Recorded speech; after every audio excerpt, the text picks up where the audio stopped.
Somewhere right now, there's a parent sitting alone, maybe at a kitchen table, maybe lying down and just staying up late, staring at their phone and hoping that a message or a call will come through.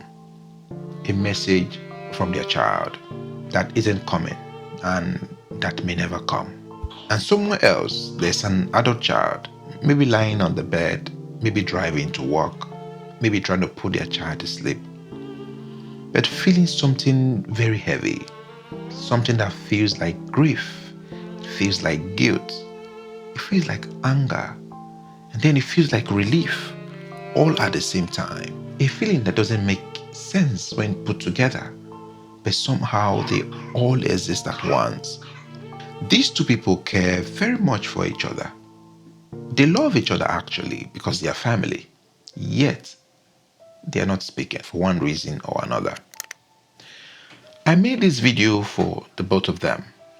My name is Joe, and this channel is called Family Journey Online.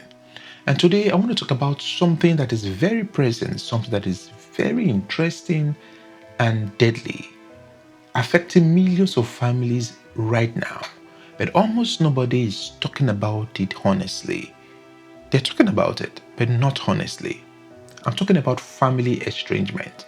It's a major virus eating into the fabric of most families right now as we speak.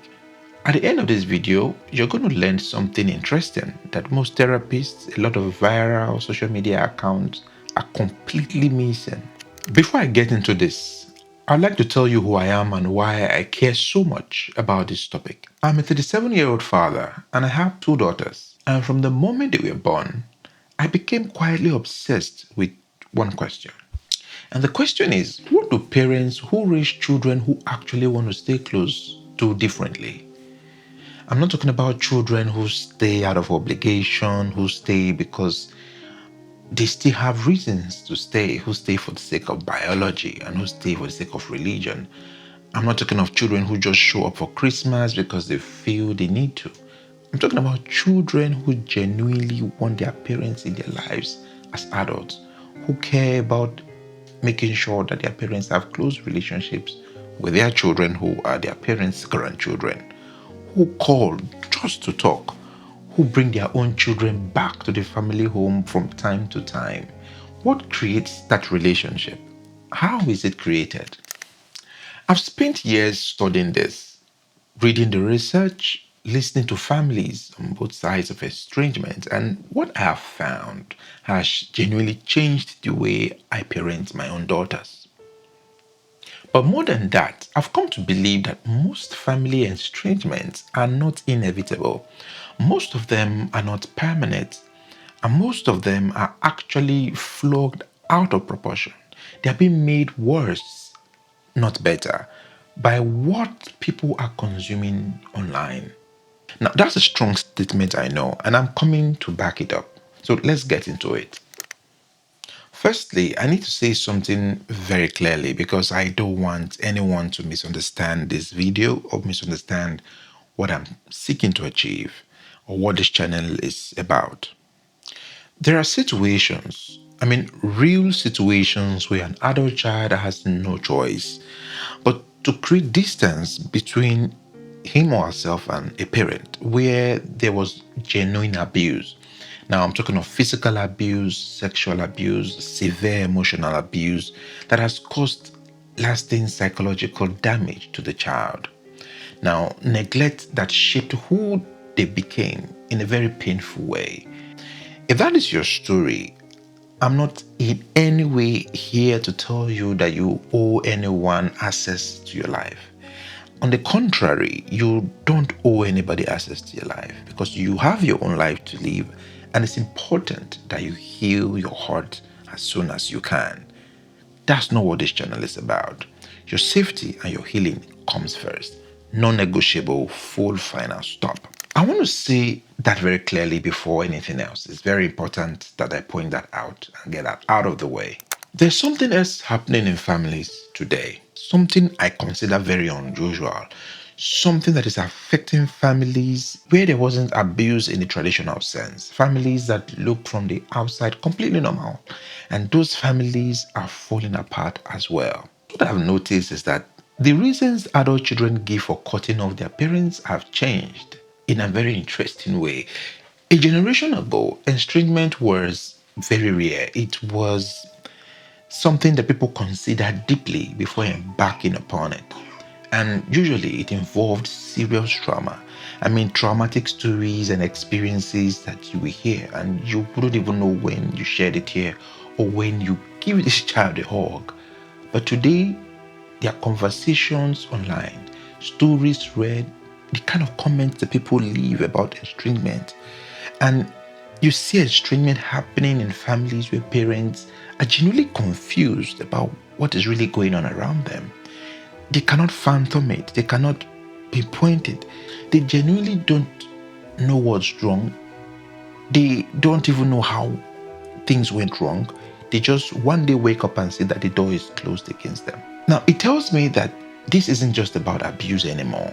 It's deeper than that. It's something quieter, something that happens slowly over time, over the years, without anyone necessarily meaning for it to happen.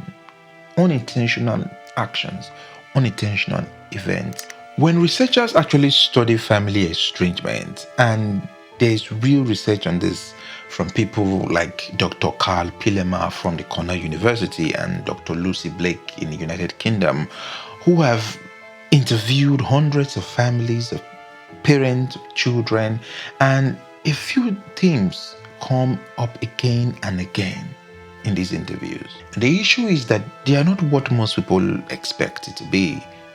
It's not about one big event. The first one is emotional absence, not cruelty, not violence, but just absence.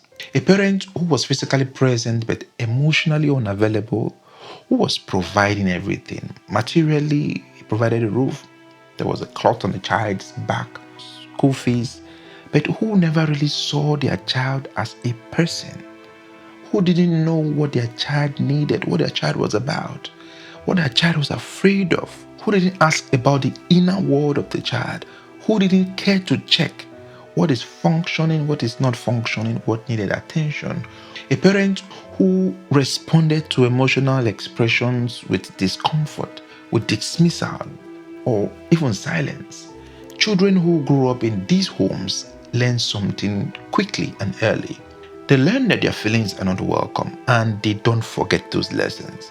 So even if the parents never raised their hand at them, never hit them, even if the parents was by all external measures a good provider, someone a village or the society would rather call a responsible parent, the child who cuts off that parent isn't cutting off the parent because the parent is a monster. No, they are cutting off a memory that hurts them, a memory that sparks trauma in them.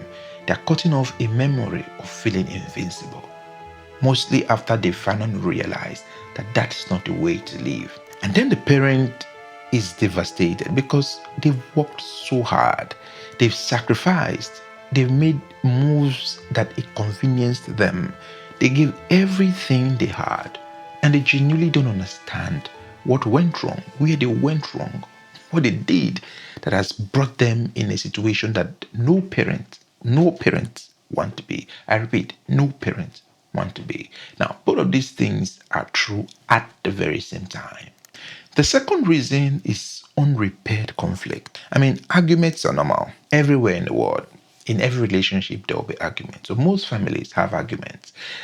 That's not the problem. The problem is what happens during the argument and after the argument. Research shows that it's not conflict itself that damages relationship. It's the management, it's the rules of engagement, it's the failure to repair after the conflict. Families that stay close are not families that never had conflicts, but they are families that have laid down rules of engagement when it comes to conflicts in the family. There are families where people won't know how to reach back after an argument, where someone says, even imperfectly, I don't want this between us. I'm sorry for my part in it. Take responsibility and just move on.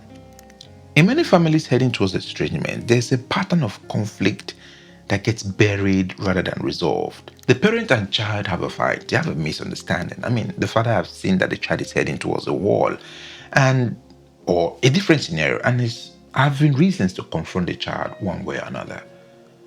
It happens. But then what happens after that fight? Nothing is done to repair the relationship. And then there's another fight, and then another. And there are many unburied things between the child and the parent. And one day, the child wakes up and looks at the relationship that exists right now, look at the family, and realize that the relationship is costing them more than they are getting from it. The relationship is costing them more than it's profiting them, and they decide to walk away. The third reason is very important, and it involves the transition of the child from childhood to adulthood. Some parents treat their children beautifully well when they are young. They are warm, they're engaged, they take the children out, they play with them, and do all sorts. But then when a child is older and start making their own choices, they start resisting some control and some suggestions from their parents. They now have their own lifestyle, they have their beliefs, and all of that. Some parents tend to struggle because they've been in control most of the a child's life, and now they can't just let go of it. Now they give opinions that they were not asked for, and some way or another they make the adult child feel like they are still being parented at 28, at 32, at 35. Like their choices are always being evaluated, that they are always being micromanaged in a certain way, like they are never enough, that they are not trusted to be able to handle some life decisions and make some moves that concerns them directly. And the child starts to avoid the relationship with their parent. Now, not because they hate their parent, but because every interaction leaves them feeling small. It leaves them feeling inadequate. It leaves a bitter and sour taste in their mouth compared to how they feel outside their home. And these are real reasons estrangement happens in ordinary families. Not a dramatic scene, not a big fight, not an abuse in that sense, but quiet, accumulated relationship and relational damages that nobody meant to cause, that happened involuntarily, that in most cases the parents have even forgotten. But like in the illustration of the axe and the tree, we say that the axe forgets, but the tree remembers. Are you a parent who feel like you are losing your child and you don't know why? You have no idea about where this whole thing started from? Or are you someone who has distanced yourself from your family and you're carrying feelings that you don't understand, feelings about this distance that you have with your family that you can't quite give a name, you can't explain it, you can't phantom it, and you don't even know what to really do with it? You don't have to share details, just tell me where you are right now, because this community is for the both of you. And the conversations that are happening in these comments matter as much as anything that is said in these videos.